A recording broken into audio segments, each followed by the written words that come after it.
bom. Bom, eu já vou aproveitar e fazer as perguntas que vieram aqui pelo nosso chat. Um internauta quer saber qual foi o ampli que você usou. Não tenho a menor ideia. Esse é segredo. É um segredo? Tem um Kemper e tem um Brunetti. Tem dois, um Tem Kemper dois. e um Brunetti.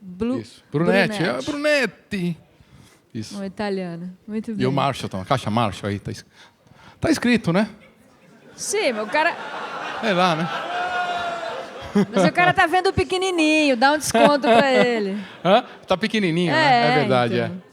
Aí tem uma outra pessoa aqui querendo, te sugerindo que você toque Entre Dos Águas, do Paco de Lucia. Eu acho que tem que nascer de novo, né? Mas essa música eu ouvi muito na minha vida. Eu nem... É das músicas que eu nem me atrevi a tentar tirar a primeira nota. Uhum. Mas eu gosto muito do Paco de Lucia, sempre ouvi e adoro essa música. Especificamente, desde pequeno. O meu pai comprou uma vez um vinil duplo, A Arte de Paco de Lucia. Nossa, foi ali quando eu conheci, era um vinil duplo, eu ficava ouvindo direto. Não fazia ideia como tocava aquele negócio. Eu nem tocava, estava começando a tocar, mas sempre foi inspirador a cultura da Andaluzia, da cultura flamenca, né? Um violão maravilhoso, né, cara? Simplesmente o melhor. Bom, e a gente tem, para vocês começarem a aquecer, pensando nas perguntas, eu vou mostrar aqui para vocês uma pergunta do Rafael Bittencourt. Vamos ver. Conheço. Eu acho que eu conheço ele também. A história engraçada é a seguinte. Antes do Angra, eu tive uma outra banda com ele. Eu tinha assim, uns 17, 18 anos. E a gente estava de férias, tal, na praia, e ele foi surfar. E ele caiu no raso, deslocou a clavícula. Deslocou ou quebrou a clavícula. Então ele ficou engessado, com o braço direito engessado, né? E tinha ensaio na semana. Falei, não, eu vou no ensaio. Eu falei, mas você tá com o braço engessado, né? Foi no ensaio, ficou com esse braço, eu lembro que era bem engessado mesmo. Ficou assim, com a guitarra no colo, só com a mão esquerda. Só assim, só com a mão esquerda fazendo pressão, né? Os tappings, solando, fazendo... rearranjando a música para que não precisasse da palheta, né? Entendeu? Na maior tranquilidade, às vezes ele sentava assim, ele era bem mais magro, né? Sentava com a perna cruzada assim, ficava ali tocando a maior tranquilidade, como se aquilo fosse fácil e óbvio, né? Tocar com o braço quebrado. Que tal, hein? Fissurado, Fake né? news, hein? Não, aconteceu isso aí. Ele deu uma exageradinha, né? É bom, né, para contar a história depois, né? Claro. É exagerada. Mas é verdade. Na realidade, o braço saiu. Não é que eu fui surfar, né? A gente também não estava de férias. É que naquela época, se tinha uma banda, você começava... Vamos fazer uma banda. Aí, então vamos para a praia. Tipo... 30 anos depois, a gente meio que entende, né, Rafael? Mas tudo bem. Vamos para a praia. A gente foi para a praia mesmo e... Aí eu fui nadar lá. Eu era magro pra caramba, porque eu só tocava guitarra. Aí veio uma onda assim, eu fui dar aí saiu o braço assim, né? Aí eu saí pra praia assim, né? Em Itanhaém, né? Aí os caras levam pro hospital, eu falei, nossa, hospital em Itanhaém. Será que tem, né? Eu tô falando, então tem, não, mas era em 91. Você não tinha nem nascido, você não sabe como é que era. Fica, ó. Você não tinha nascido ainda. Que ano você nasceu? Então tá, você tinha nascido naquele hospital de repente ali naquele ano. Beleza. Então tá bom. Mas na realidade, quando eu entrei no carro, o carro meio que entrou, né? A força. Aí entrou de volta, aí foi no hospital, os caras engessaram, e aí realmente, aí tinha ensaio, o primeiro ensaio da banda, eu estava aprendendo as músicas e tal. Era essa banda. Essa banda tinha algumas músicas já que o Rafael tinha feito, que depois a gente acabou utilizando pro Angra. Mas essa história é verídica mesmo, né? Ficava lá. Eu ficava treinando, dava aula, tudo com o braço só. Falei, vai aí, né? Vamos aprender ligados. Bom, aqui da plateia, Tiago Oliboni pergunta como se dá o seu processo de composição. Como separar as ideias do que é melhor para o Angra e para o seu som solo. Parabéns ao Felipe pelo Action. For Action. Muito obrigado, muito obrigado. For Action, novo DVD em breve. Aí. Termina hoje a pré-venda, hoje. O link ele tá aqui embaixo. Arrasta para cima. Arrasta para cima, tá? Qual que foi a pergunta? Aí já você me desconcentrou. Como é o seu processo de composição? Como você processo de separa as composição. músicas para Muito Kiko Loureiro obrigada. solo? Não, na realidade, não deve haver um processo. Talvez seja a melhor coisa. Às vezes você pode começar uma música a partir de uma levada de batera, uma ideia, como foi o caso que eu contei da North to Cera, uma levada de batera, e uma hora tentou fazer um riff em cima, e aí pensa na melodia da música depois, e depois a letra. Mas pode começar pela ideia de uma letra, ou pode começar por um violão, que depois vira uma guitarra, ou que depois você joga fora toda aquela ideia do violão e vira outra coisa. Não tem regra, na realidade, você tem que ficar experimentando. Saúde. A principal regra é que você deve compor constantemente, como um exercício, e aceitar todas as ideias que você tiver sem julgamento.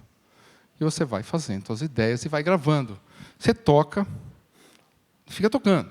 Tipo, alguma coisa, todo dia você toca alguma coisa que você nunca tocou antes. Então, alguma coisa, ela fica brincando, tipo, livremente ali. Aí, de repente, alguma coisa que você tocar, você fala, pô, isso é legal. E você sente que é legal. Aí você grava aquela ideia. Ou você escreve, ou você pega o telefone, o que for, e grava aquela ideia. E deixa lá. E continua fazendo isso constantemente ao longo dos dias, dos semanas, meses, anos. E você vai ter um telefone, um folder ali no computador, uma pasta ali, cheia de ideia. A maioria, 90% delas, serão muito ruins. Mas ela já teve a sensação que você teve ali naquele momento brincando, que aquilo era legal. Você achou que era legal, você já grava. Com o passar do tempo, em outro momento, não quando você está ali nesse clima, você ouve as ideias. De repente, está viajando, está no ônibus, está no carro, sei lá, ouve as ideias. Você fala, nossa, que ruim. Aí você acha, isso aqui ainda é legal, ainda sinto que é legal. Você para. E daquelas 200 ideias que você teve ao longo das semanas e meses, você acha 10. E aí, dessas 10, provavelmente vai sair uma música que tem realmente uma conexão forte com você, porque saiu do teu sentimento ali, daquele momento, e ainda quando você colocou o seu julgamento racional, ela ainda sobreviveu. E aí, você trabalha aquelas ideias. Aí entra mais o suor. Como é que eu faço? Eu faço uma introdução, sei lá. Você vai criando e vai desenvolvendo, você junta as ideias. Será que essas ideias se combinam? Geralmente elas se combinam porque tudo nasce de você, da tua cabeça, das suas influências, das suas vivências. Então aí as músicas nascem assim, mas não tem regra de tipo começo por um jeito ou não. Começa fazendo só, sem crítica. Porque o mais difícil de um trabalho, agora a gente está fazendo um novo álbum, né? Um álbum novo. Estou falando sempre em inglês, invertido. Um álbum novo, com o Bruno gravou as baterias já. E o mais difícil não é gravar, né? O mais difícil é você compor e vencer seus próprios medos, suas dificuldades. Será que isso é bom? Será que vão gostar? Será que eu gosto disso? Será que eu sou isso? Será que é o suficiente? E tudo mais, né? Essas crises internas que todo mundo acredita que tenha. E o artista tem talvez mais ainda. E quando você vai colocar uma música sua para o mundo, né? Então, a lixeira tem que estar sempre cheia de ideias suas que você não gostou.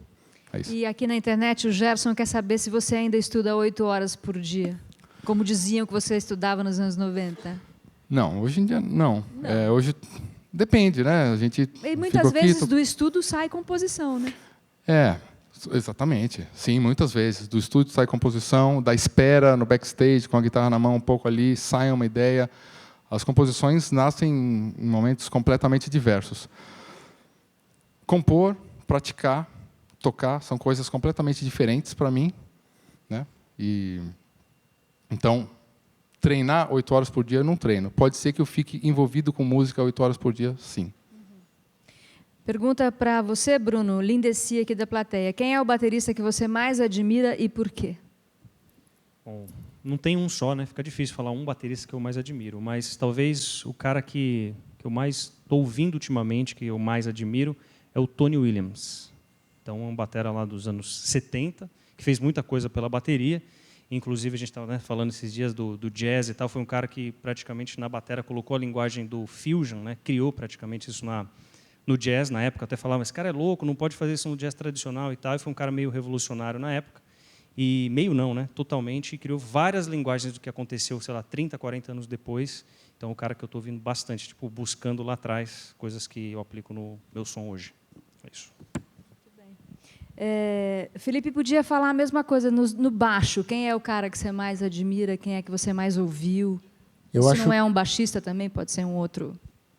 Eu acho que o mais justo seria dizer cronologicamente quem foram as pessoas que me foram fazendo evoluir através da influência deles, né? O primeiro foi o Cliff Burton, baixista do Metallica, que era a banda que eu ouvia o dia inteiro, era Metallica, tudo que eu tocava era Metallica, tudo que eu ouvia era Metallica. E o Cliff Burton foi o meu primeiro herói, assim. E depois eu descobri o Malmsteen.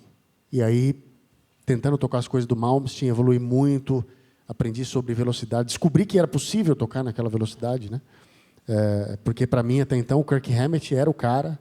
E aí, quando você ouve o Kirk Hammett depois o Malmsteen, tem uma diferença, né? Meio que, um pouco, dá um nó na cabeça do cara.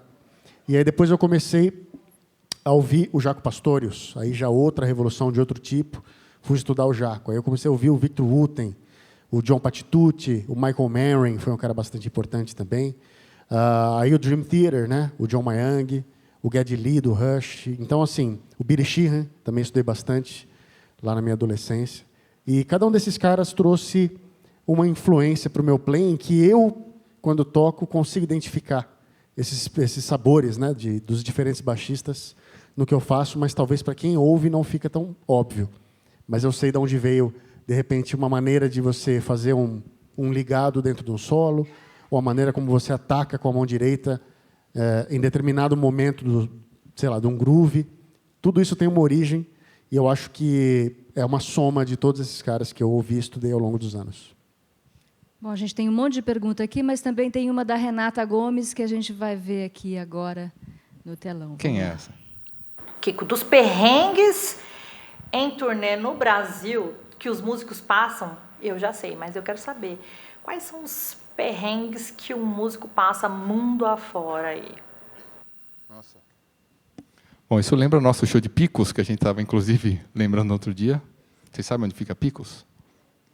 Também. Hã? Picos do Jaraguá. Não sei que a gente pegou um avião, foi para Juazeiro do Norte, sei lá, foi longe. Tinha uma estrada, tinha porco, vaca no caminho da estrada. Mas perrengue fora, tem vários. Não, bom, depende aonde, né? Na Europa, depende do nível que você está indo, né? Você está começando, as bandas que vão começando e tocam em aquelas casas europeias pequenas, submundo, assim, e aí está no inverno, e aí tem um boiler de água e todo mundo quer tomar banho no mesmo banheiro. No final do dia está um negócio, está um lago, está um pântano, né, o banheiro ali, e acaba a água quente, né? Então, não que precise tomar banho de água quente, né? Mas na hora de tocar, o pessoal fuma, né? Mas agora não fuma mais, mas no passado que todo mundo fumava era uma tristeza também. Isso era um perrengue, porque ficava uma fumaceira, ninguém via ninguém. E o que mais? Esse do banho, né? Banho gelado com um monte de toalha, um monte de negócio. O que mais? Eu não sei, tem tanto perrengue, é difícil. Mas o banho na turnê acho que é um dos piores. É o que mais lembra. Aí começa o chão. Nas casas de show, né? Se você vai pro hotel, tudo bem, né? Nas casas de show, essas casas pequenas. E, obviamente, na real, o Angra, a gente começou bem, na real, porque a primeira turnê que a gente fez na Europa, eu não lembro por que isso aconteceu, mas a gente já foi de tour bus, que geralmente é um terceiro passo da banda. A banda começa indo no próprio carro, sei lá, numa vanzinha, tudo apertado, né? Ou divide um tour bus com 30 bandas, tipo 30 caras dentro do ônibus. O que eu me lembro era só a banda e a equipe. Então a gente já estava num certo luxo na época, não sei por quê, né? Anos 90 foi um grande momento para as gravadoras. Então tinha um negócio chamado Tour Support, que as gravadoras investiam para a banda fazer turnê. Então acho que por isso a gente já saiu de um patamar, que a gravadora acreditava na gente. Mas o banho, sei lá, fumaça, é isso aí. Ficar longe de casa, mas você sai sabendo, né? Então não é um perrengue. Sim, de maneira geral, o pessoal acha que vida de músico é na flauta, né? Que é o maior sossego, você está fazendo sucesso no mundo inteiro, no Brasil inteiro, então você está de boa. Mas, na real, é um trampo danado, né? Porque você está longe de casa, né? Então, tem gente que desiste, tem gente que desiste, né? Acaba não fazendo turnê e tal, quer trabalhar em estúdio e tal. E tem gente que vicia também. É um estilo de vida meio caminhoneiro, né? caminhoneiro que chega no lugar e toca, e depois entra no ônibus de novo e vive ali dentro e tal, né? Mas é bom, eu gosto Gente, bastante. eu tenho muitas perguntas aqui para fazer, eu não vou conseguir fazer todas com o tempo que a gente tem, mas eu vou tentando. O Vitor faz uma pergunta que eu achei interessante, falando sobre técnica. Você acha que adquirir técnica no violão clássico e até prestar faculdade dessa forma, para então passar para a guitarra, é complicado? Não, é ótimo, acho que é ótimo. Na real, até o Rafael acho que citou isso, né? Ele sempre fala também. Eu e o Rafael, a gente veio da geração que era meio assim: toca violão, se você gostar, a gente compra uma guitarra, né? Tipo, você tinha que passar pelo teste do violão, porque alguém tinha um violão, sempre tinha. O violão da minha casa era da minha tia. Então tinha um violão ali, não ia comprar um violão para ver se vai gostar. Então tinha essa, aí você aprendia os acordes, aí fazia um pouco de peças clássicas. Ah, o menino leva jeito, tá? Então aí pode ver se compra uma guitarra. Então a gente é dessa geração, e eu acredito nisso ainda, que é bom ter o violão, é um instrumento que você pode carregar para todo lado, você pode compor nele constantemente, acústico, né? Você sente a vibração do instrumento, tal. Então é fundamental o violão, eu acredito nisso. O William de Itanhaém pergunta da relevância para você de estudar com o Mozart Mello. Né? Estudar com o Mozart foi muito bom, Mozart Mello, sei lá, eu tinha uns 16 anos, mais ou menos, 17 anos, abriu a cabeça, a forma super organizada de estudar que ele tinha, ouvindo Tony Williams, esses fusion, que eu não estava, eu conhecia música brasileira ou as bandas de heavy metal. E aí, frequentando lá as aulas com Mozart, Alan Holdsworth, Scott Henderson, o próprio Aldi Meola, né? Foi muito bom. Fazer aula é fundamental. A primeira coisa que a gente tem que investir nosso dinheiro é sempre estudando, né? Muitas perguntas aqui também, várias, eu não tenho os nomes de todo mundo, perguntando sobre o próximo disco solo. Você já está compondo? Como é que vai ser? As músicas estão prontas e a gente já gravou a bateria. A gente gravou a bateria com o Bruno. Sucesso total ali. Logo antes de vir nessa viagem aqui, vindo para o Brasil. Então, agora eu volto para casa e vamos ver. Setembro, outubro, gravando as guitarras e tal. Provavelmente começo do ano que vem é o prazo assim, para estar pronto e lançar. Com essa formação, como é que vai ser? Sim. Vocês estão juntos há quanto tempo? Também tem essa pergunta aqui. O Felipe é bom de número. Diz aí, Felipe, como é Quanto que começou tempo? esse trio? Bom, eu toco com o Kiko desde 2001, não 2001, E comecei com o trabalho solo em 2004 ou 2005. 2000, quando a gente tocou. O primeiro álbum eu gravei o baixo. Eu ia chamar o Felipe, mas estava na Alemanha, foi complicado. O cara falou, grava você mesmo, você tá aí. Não sei se foi uma boa ideia, né? Já economizou o cachê do baixista. Bicho. Já economizei. Pô, e a passagem, né, que estava na Alemanha. Não, mas eu fiquei com os dedos roxos, né? Uma bolha. Depois tive que gravar o violão, foi um perrengue. 2001 com Angra, né? Conheci o Felipe novinho lá, também novinho lá no Souza Lima, e a gente fez um teste para ele entrar no Angra de 5 minutos. Foi mais ou menos isso. E depois, com os primeiros shows já do No Gravity, eu gravei o disco, mas ele fez os primeiros shows lá, 2005, por aí. Uma boa pergunta aqui do Tomás Coelho para a banda toda, para os três, para cada um de vocês. Como encontrar ou desenvolver sua própria voz e estilo no instrumento? Eu acho que tem um pouco a ver com o que eu estava dizendo sobre as diversas influências, né, que eu tive, isso falando de mim, né? Eu acho que a imitação, no começo, né, aprender música dos outros, ouvir diversos estilos e achar a sua identificação, aquilo que mais te toca, se você fizer isso por tempo suficiente, naturalmente você vai virar um amálgama de todas essas influências, de tudo aquilo que você está aprendendo. E isso vale não só para diferentes influências dentro do seu instrumento, como também para outros instrumentos, e até, se for extrapolar, até extra música, né? Mas, no meu caso, por exemplo, bateristas foram muito importantes para desenvolver o meu senso de rítmica, né, a maneira como eu crio grooves. Guitarristas como o Malmsteen e muitos outros foram importantes para a maneira como eu crio meus fraseados, de repente, né, e até para o uso de acordes dentro do que eu faço. Então, eu acho que é super importante você ouvir estilos variados, sempre aumentar o seu vocabulário musical, né, e conhecer muita coisa. Até aquilo que você não gosta é importante conhecer. para saber até o que você não quer fazer. Mas ter aquela informação vai fazer parte do seu dicionário, né, do seu vocabulário quando você for tocar. E você pode acessar essas diferentes áreas do seu estudo na hora de criar a sua voz. Porque, no fundo, você vai ouvir uma melodia, você vai ouvir um groove na sua cabeça e você vai executar ele de uma maneira que, de alguma forma, é uma soma de tudo que você estudou. Bom, ele falou tudo que tem para falar sobre esse processo inicial.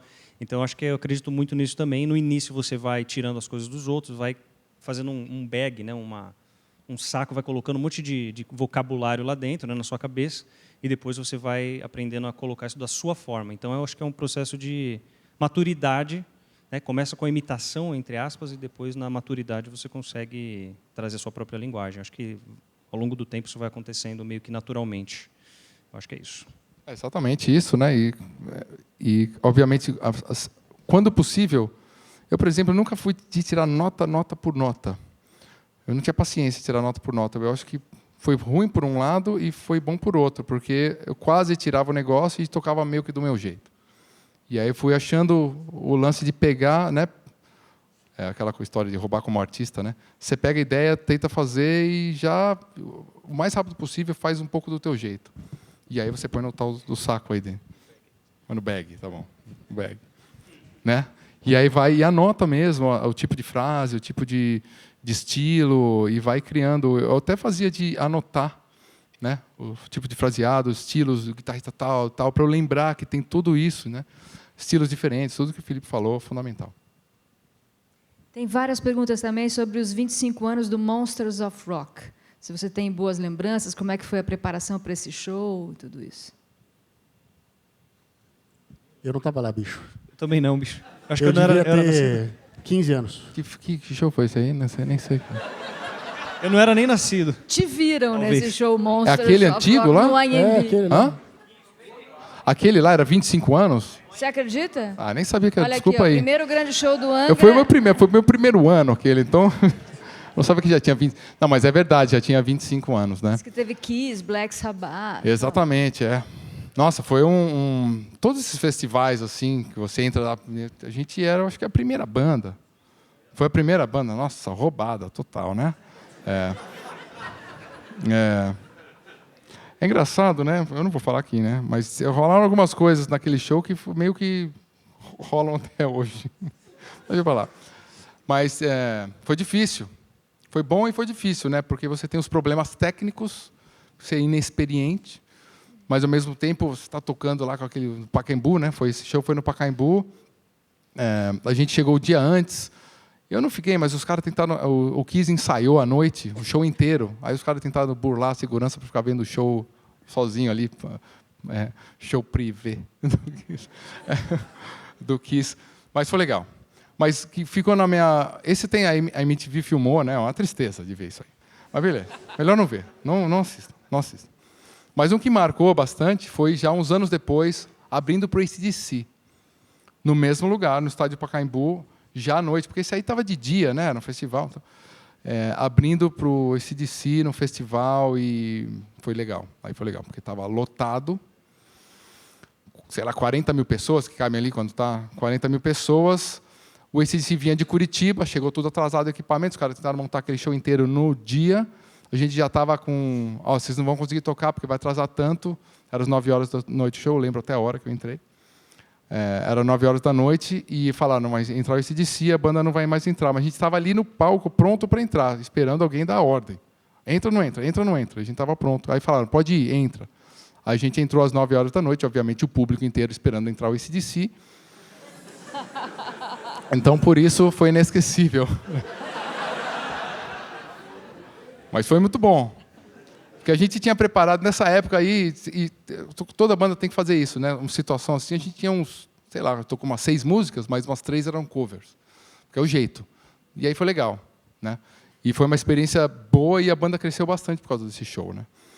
Então, foi em 96, se eu não me engano. Bom, várias perguntas aqui também, eu estou juntando todas numa só, sobre planos para o futuro e uma coisa também de princípio, né? Quando você começou a tocar, você imaginava tinha o desejo de chegar onde você chegou e se você ainda tem sonhos para daqui para frente. Bom, planos para o futuro, no caso, gravar o disco do Kiko brevemente, né? E começar a compor um disco novo com o Angra, que deve sair ano que vem. Deve sair ano que vem. E... Por que risar? E se quando eu comecei, imaginei... eu sempre sonhei muito, né? Sempre me imaginava, me visualizava. Tem até um lance engraçado, um clipe do Angra, da Carry On, que foi filmado nesse show do Monsters of Rock, eu assistia... Mas o áudio é do CD, então tá tudo certo. Sim, beleza. Mas eu olhava eles lá no palco e imaginava, pô, como seria eu estar lá, né?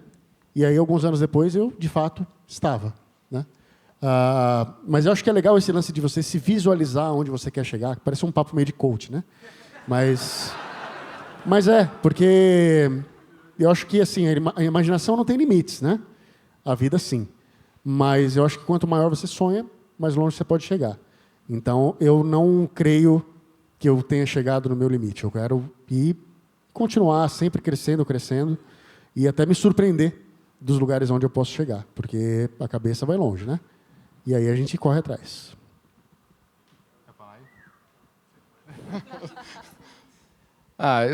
Eu quando eu me lembro o lance da adolescência, 13 anos, eu ficava curtindo e vendo aquele negócio do que o Felipe falou, vendo, não sei o quê, mas a gente não imagina, eu não ficava sonhando muito assim, não. Eu fui fazer faculdade de biologia um pouco, e eu ficava estudando, eu queria ser músico, tipo músico, não artista, eu queria ser músico, e eu ficava estudando para ser músico. Então, por isso que eu estudava de tudo um pouco e tal. É isso, aí fui conheci o Rafael, né, com essa história aí do surf ali e tal. Era uma banda que não foi dar em nada, e depois ele me chamou, teve a ideia do Angra com a ideia do Rafael, né? O Angra, conheci o André Matos, que aí me chamou, tal, e aí a gente foi enxergando que era possível. Então você vai sonhando grande, mas no fundo você sonha o próximo passo, assim, de repente, pô, o cara do Japão topou lançar o disco lá, que legal. Aí você trabalha por isso. Aí, o cara falou que pode fazer uma turnê na Europa, então aí você tenta fazer o melhor possível lá, aí você aprende lá, traz para cá, bate a cabeça no Brasil, porque você aprende um monte de coisa que funciona lá e não funciona aqui, você vai sonhando, são vários tipos de sonho, né? O teu sonho de você viver de música e tocar mesmo, era um sonho, eu desisti da faculdade de biologia, que meu sonho era tocar mesmo, né? Percebi isso, mas também um sonho de melhorar o circuito de shows para heavy metal, o sonho de fomentar o mercado, assim, sabe, do heavy metal, das casas de shows, falar com os contratantes, você não faz assim, e tal, porque vai ficar melhor. Lá na Europa os caras fazem dessa forma, e você querendo que todo mundo à sua volta melhore, porque aí você também vai conseguir chegar lá, né? Se tiver... Foi uma batalha, a gente ficou cortando mato, né? O primeiro show em 90 e poucos lá em Manaus, em Fortaleza. Nossa, cada história, assim, não tinha nada, não tinha infraestrutura nenhuma. Na realidade, o Brasil, em termos de infraestrutura, melhorou muito por causa das bandas que muita gente do heavy metal não gosta, né? As bandas aí de, sei lá, calypso e, sei lá, de axé, esse tipo de música bem popular brasileira, melhorou muito toda a estrutura. Então, hoje você tem as casas de shows com bons sons, com boas luzes, e você pode ir lá, de repente, fazer um show também, né? Antes não tinha nada. Então, a gente tinha um sonho não só de tocar fora, tinha um sonho de ter uma banda brasileira, heavy metal. Quando eu entrei no Megadeth, tinha também um sonho, que era um negócio que eu nem imaginava, na realidade. Mas, quando eu fui para os Estados Unidos, eu me julgava capaz de tocar em qualquer banda gringa, porque eu já tinha vivido muito, e falava, bom, eu tenho que só estar no lugar, porque se eu estiver no lugar, eu consigo entregar o que os caras precisam.